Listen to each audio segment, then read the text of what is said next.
Ramona Flowers has 7 evil exes, all of whom you must defeat in order to date her. What?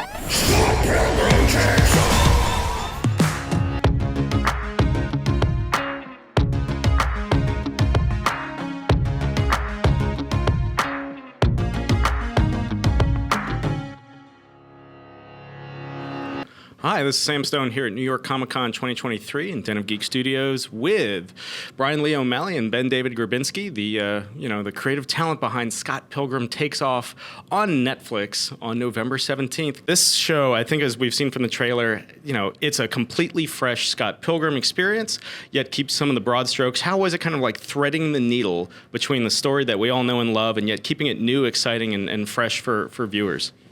Well, first and foremost, we wanted to make an anime. We wanted to work with the amazing, beloved Science Saru and do what they do best.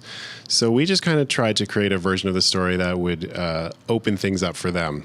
Yeah, I just wanted to make something that felt exciting and surprising and new, but also worked for people who had never seen any version of the story or read any version of it or played any game of it.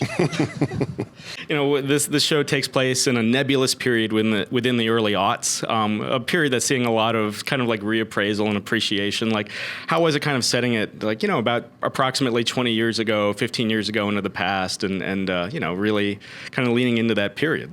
Bryan calls it Scott Pilgrim time. Like, I always sort of was thinking like 2010, but it may be earlier. So we're just never going to get specific about it. But it felt wrong to update it. I also just felt like emotionally I might not be able to say the right things about what a 23-year-old is doing using their phones and what apps they're on right now. It just felt like it might get in the way of the storytelling for me. Right. Yeah, we don't want to use modern slang because we don't know it. So we stuck to what we know. Science Saru really dug into your art style, Bryan, not just like with Scott Pilgrim, but really with like everything you've done, since, and kind of charting that evolution. How is it working with them and seeing that vision brought to life just so gorgeously and kinetically? It's really kind of humbling. They're all much better artists than I am, first thing, which is amazing. So I really kind of felt like I was Andy Warhol's studio, and like I would just like move my hand, and then all of a sudden this magic would happen, without me having to do that much work. They were Bryan Lee O'Malley experts. When we went to Japan, it became very clear that anything that he has ever drawn, they had researched and had discussed. Different styles he had, different ways he's drawn all the characters. It just felt like we had people who were the biggest fans of his work possible doing it and just trying to make it look even better than he did, but looking just like he did. There's always been a musical rhythm to Scott Pilgrim. How was it translating that into an anime series and making sure that sensibility stuck? That's tricky. I mean, I've never worked with sound before as a cartoonist, so it was a whole new world for me. I got to work closely with the band Anamanaguchi on a lot of songs for the show. It was rewarding. I used to write music, and I enjoy tinkering with the guitar and stuff, so it was really fun to just play with them and come up with stuff. BenDavid did more of the score work with Joe Trapanese. Doing the music for the show was like the best experience possible because we were trying to push everything as far as we could. There's all kinds of different types of music and tones, and you have the band who did the score for the video game, which is fucking awesome. Can I say fuck? I won't stop you. Anyway, so that score is fucking awesome, but we were trying to do something that felt a little bit more like a traditional score, but also had video game vibes. But we have, super dramatic stuff. We have like Sondheim type things. We have all kinds of music, and I think it works, and it's just a very eclectic mix. I'm really excited for people to get into the soundtrack, which is very, I'd say, idiosyncratic. It's just a big collection of all kinds of stuff. I would be remiss if I didn't mention, the voice cast is everyone that loved the 2010 film. The voice cast is back. Everyone from Chris Evans, Brie Larson, of course, Michael Cera. Like, how was it getting the band back together, literally and figuratively, for the show? I highly recommend having some of the best actors in the entire world do your show. I think that it's like a really good move. Edgar had, I think, one of the best ensemble casts ever in a movie. I don't even think that's like an exaggeration.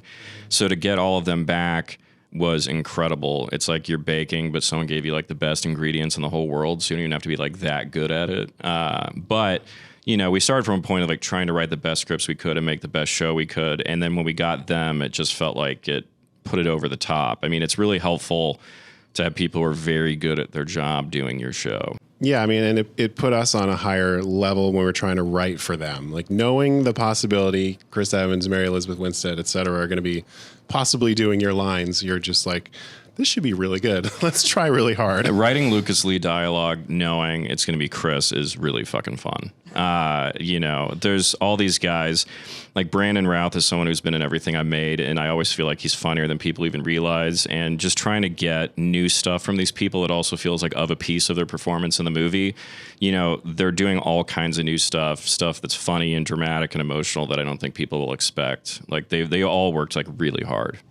How important, was it? Because right from jump, without necessarily saying what they are, there are surprises for people that have read the Scott Pilgrim comic. There's surprises for people that have seen Scott Pilgrim, versus the world. Like, what was it?